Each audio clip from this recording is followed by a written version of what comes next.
দেশের প্রয়াত প্রাক্তন প্রধানমন্ত্রী রাজীব গান্ধীর স্বপ্নের ভারত গড়তে রাহুল গান্ধীর নেতৃত্বে প্রকৃত ইন্ডিয়া জোটের জনগণের সরকার গড়তে সাধারণ মানুষের কাছে আবেদন জানালেন হাওড়া জেলা কংগ্রেসের সহ সভাপতি শেখ হাফিজুর রহমান। ভারতবর্ষের প্রাক্তন প্রধানমন্ত্রী ভারতরত্ন শ্রী রাজীব গান্ধীজির মৃত্যুবার্ষিকীতে নতমস্তকে তাকে শ্রদ্ধা ও প্রণাম জানাই। আজ ভারতবর্ষের বর্তমান পরিস্থিতিতে দাঁড়িয়ে শ্রী রাজীব গান্ধীজির আত্মবলিদানকে আমাদেরকে জাতীয় কংগ্রেসের প্রত্যেকটা কর্মীকে এবং প্রত্যেকটা ভারতবর্ষের নাগরিককে স্মরণ করতে হবে। শ্রী রাজীব গান্ধীজি আত্মঘাতী বোমা বিস্ফোরণে তার প্রাণ বলিদান দিয়েছিলেন, তার শরীরের প্রতিটা রক্ত ভারতবর্ষের মাটিতে মিশিয়ে দিয়েছিলেন। তার কোনো ব্যক্তিগত স্বার্থে নয়, ব্যক্তিগত লোভে নয়, ব্যক্তিগত কোনো উদ্দেশ্য নয়, তিনি ভারতবর্ষকে অখণ্ডতাকে বজায় রাখতে গিয়ে, ভারতবর্ষকে উন্নত ভারতবর্ষে চিন্তা করতে গিয়ে তিনি চক্রান্তের শিকার হয়ে তার আত্মবলিদান দিয়েছিলেন। আজকে সময় এসেছে, ভারতবর্ষ এক রাজনৈতিক যুগ সন্ধিক্ষণে দাঁড়িয়েছে। আজকে শ্রী রাজীব গান্ধীজি সেই ঋণকে ভারতবর্ষের প্রতিটা নাগরিককে শোধ করার সময় এসে গেছে।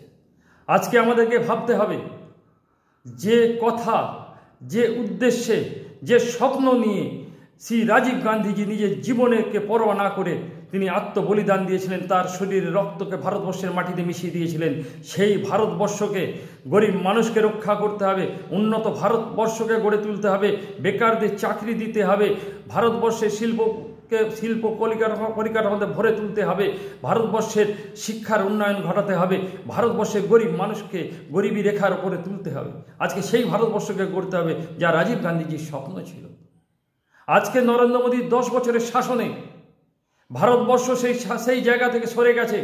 ভারতবর্ষ রাজীব গান্ধীর স্বপ্নের কথা ভুলে গেছে, উন্নত ভারতবর্ষের কথা ভুলে গেছে। আজকে আমরা দেখেছি 10 বছরে নরেন্দ্র মোদী শুধু তার লুটের রাজত্ব চালিয়ে গেছে, গরিব মানুষদেরকে আরও গরিব বানিয়ে গেছে, মানুষদেরকে গরিবী রেখা থেকে উপরে তোলার পরিবর্তে তাদেরকে আরও নিচে নামিয়ে দিয়েছে। গরিব মানুষদের বিপদের সময় গরিব মানুষের পাশে থাকার পরিবর্তে তাদেরকে আরও বিপদে ফেলে দিয়েছে, যেটা আমরা করোনাকালে দেখেছি। গরিব মানুষের সঞ্চয়ের কথা ভেবে যে জাতীয় কংগ্রেস ব্যাংক জাতীয়করণ করেছিল, আজকে সেই গরিব মানুষের টাকা লুট করার জন্যে নরেন্দ্র মোদী সরকার তার বন্ধুদেরকে লক্ষ লক্ষ কোটি টাকা ধার দিয়েছে এবং সেই ঋণকে মুক্ত করে দিয়েছে।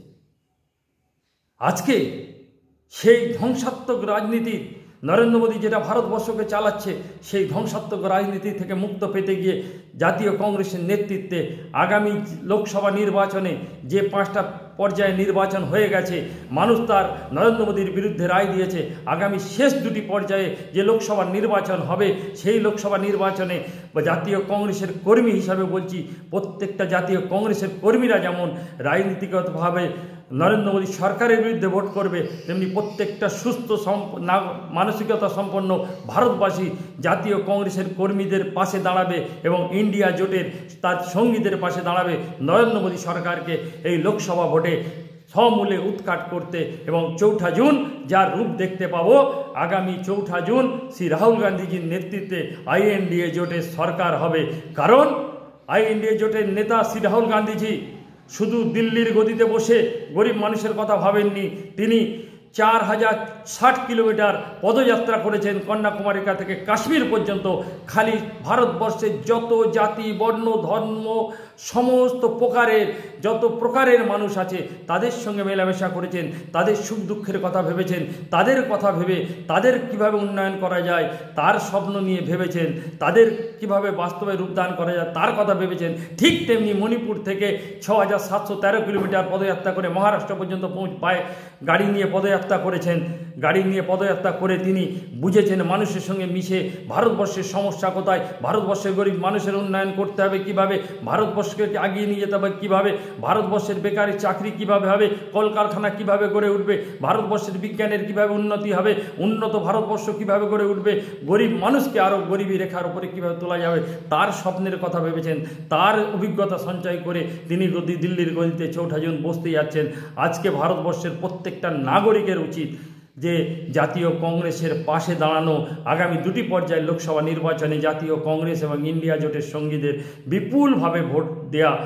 এখানে বলে রাখি, রাহুল গান্ধীজি প্রকৃত ইন্ডিয়া জোটের একজন নেতা এবং প্রকৃত যারা ইন্ডিয়া জোটের সৈনিক তারা রাহুল গান্ধীজিকে দুহাত ভরে আশীর্বাদ করবেন, এইটুকু আবেদন রেখে সমস্ত ভারতবর্ষের মানুষের কাছে আরেকবার রাজীব গান্ধীজির আত্মবলিদানের কথা স্মরণ করিয়ে দিলাম।